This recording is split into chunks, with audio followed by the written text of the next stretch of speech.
اور اللہ تعالیٰ فرماتا ہے اے جنات اور اے انسانوں تم میری کون کون سی نعمتوں کو جھٹلاؤ گے۔ تو اس سے پتہ چلتا ہے کہ اللہ تبارک و تعالیٰ نے جنات کو بھی مخاطب فرمایا تو وہ بھی مکلف ان تمام چیزوں کے ہیں، نعمتوں کی ناشکری نہ کریں، اللہ کی عبادت کریں، ان کے احکامات جیسے ہیں وہ اس مخلوق کو معلوم۔ لیکن اللہ تبارک و تعالیٰ نے سورہ رحمان میں جہاں جہاں یہ آیت بیان فرمائی دونوں سے مخاطب کیا، انسانوں سے بھی اور جنات سے بھی۔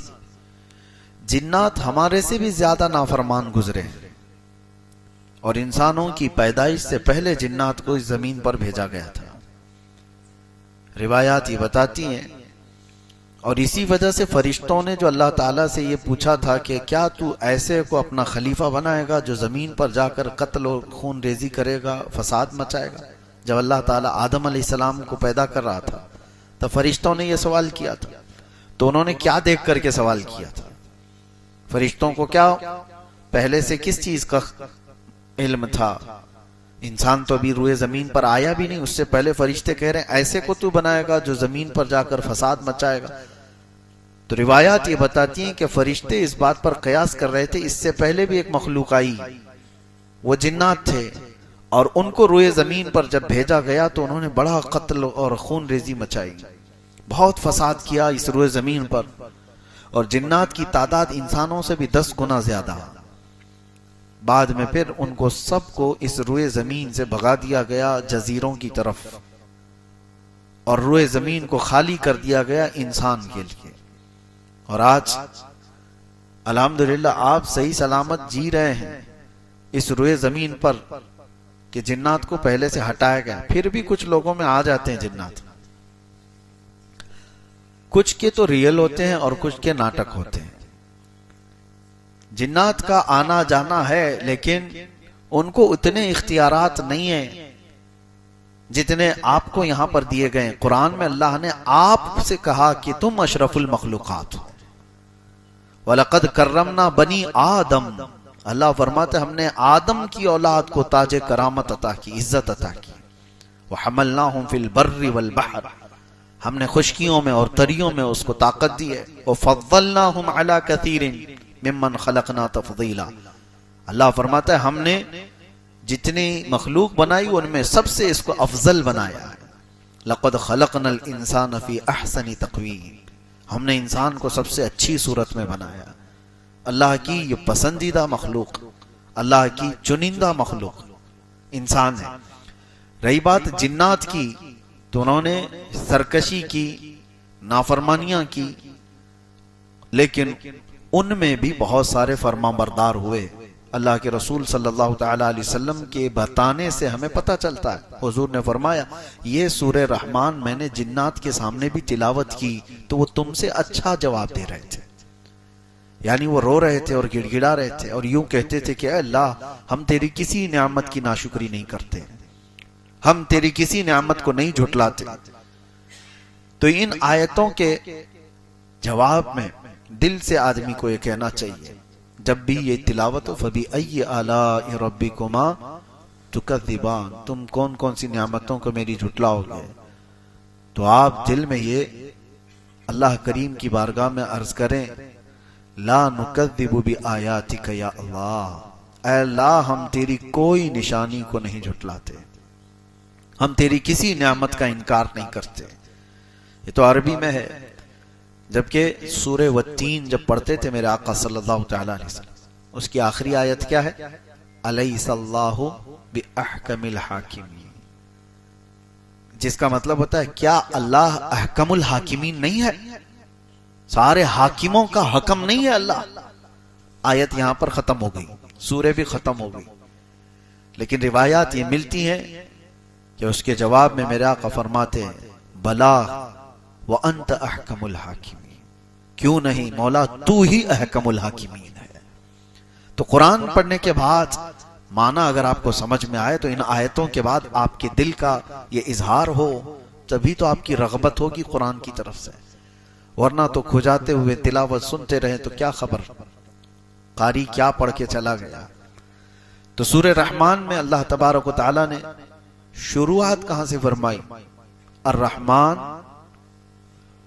اتنا تو مسلمانوں کو پتا ہونا چاہیے، الرحمن علم القرآن، اس کے بعد خلق الانسان علمہ البیان. یہ 4 ہی آیتیں میں بتاتا ہوں آپ کو، 4 ہی آیتوں کے بارے میں شروع میں. الرحمن، رحمان وہ اللہ ہے، رحمان. علم القرآن، اس نے قرآن سکھایا. علم القرآن کا مطلب ہوا قرآن سکھایا. یہاں پر کس کو سکھایا ہے؟ کچھ نہیں ہے. الرحمن علم القرآن دوسرے نمبر پر آیت ہے. رحمان ہے جس نے قرآن سکھایا. تیسرے نمبر پر آتی ہے خلق الانسان، پھر انسان کو پیدا کیا. انسان کو پیدا کیا. رحمان ہے، اس نے قرآن سکھایا، انسان کو پیدا کیا. انسان کو پیدا کرنے والی آیت بعد میں ہے، قرآن سکھانے والی پہلے ہے. تو پہلے کس کو سکھایا گیا؟ پھر وہ رحمان ہے، قرآن سکھایا. کس کو سکھایا؟ وہاں تو آیت میں بعد میں آ رہا ہے خلق الانسان، انسان کو پیدا کیا. تو انسان کو بعد میں جب پیدا کیا گیا ہے تو قرآن کس کو سکھایا گیا ہے؟ تو اس تفسیر میں آپ دیکھیں گے تو بڑے بڑے فقہاء، بڑے بڑے مفسرین اپنی اپنی تفاسیر جو رکھے ہیں، آپ کی آنکھیں کھلی رہ جائیں گی. خلق الانسان سے مراد کون سا انسان ہے؟ وہ آدم علیہ السلام. آدم علیہ السلام کو پیدا کیا. اور علم القرآن، قرآن کس کو سکھایا؟ وہ نور محمدی کو سکھایا، جس کا فرمان خود فرمان عالی شان ہے، کنت نبیا وآدم بین الماء والتین. میں تو اس وقت بھی نبی تھا جب آدم کو مٹی اور پانی میں گوندھا جا رہا تھا. پتا چلا کہ انسان آدم علیہ السلام اگر یہاں مراد ہیں تو ان کے آنے سے پہلے بھی کوئی تھا. ان کے آنے سے پہلے بھی کوئی تھا. وہ کون تھا؟ وہ جو نہ تھے تو کچھ نہ تھا، وہ جو نہ ہو تو وہی تھے. وہی ہے اول، وہی ہے آخر، وہی ہے ظاہر، وہی ہے باطن، وہی ہے قرآن، وہی ہے فرقان، وہی ہے طٰہٰ، وہی ہے یاسین. لوح بھی تو، قلم بھی تو، تیرا وجود الکتاب. گنبد آبگینہ رنگ تیرے محیط میں حباب. حضور پاک صلی اللہ تعالی علیہ وسلم کے متعلق ہی فرمایا گیا. اب میں آپ کو ایک بات بتاتا ہوں. نبی پاک صلی اللہ علیہ وسلم نے فرمایا اللہ نے سب سے پہلے چیز کیا پیدا کی؟ سب سے پہلی چیز، حدیثیں الگ الگ. حضور فرماتے ہیں سب سے پہلے پیدا کی جانے والی چیز قلم ہے. کیا ہے؟ اور پھر ایک حدیث میں ہے سب سے پہلے چیز پیدا کی گئی ہے لوح. لوح کا مطلب وہ تختی جس پر سارے لوگوں کی تقدیریں لکھی گئی. تو ایک حدیث میں ہے کہ اللہ کے نبی صلی اللہ علیہ وسلم فرماتے ہیں سب سے پہلے اللہ نے قلم کو پیدا کیا. اور ایک حدیث میں سب سے پہلے اللہ نے لوح کو پیدا کیا. اور حدیث جابر میں تو اللہ کے نبی فرماتے ہیں سب سے پہلے اللہ نے میرے نور کو پیدا کیا، حضور کے نور کو پیدا کیا. 3 حدیثیں ہیں. ایک حدیث میں سب سے پہلے. اب آپ بتاؤ پھر پہلے کون سی چیز آئی ہوگی؟ سب سے پہلے تو قلم کہا جا رہا ہے، پھر ایک حدیث میں کہا جا رہا ہے سب سے پہلے لوح ہے، پھر ایک میں کہا جا رہا ہے سب سے پہلے نور محمدی کو پیدا کیا گیا. ہے کون سب سے پہلے پیدا کیا ہوا ہے؟ اس کی تطبیق کو سمجھنے کے لیے اقبال کا وہ شعر پڑھنا چاہیے.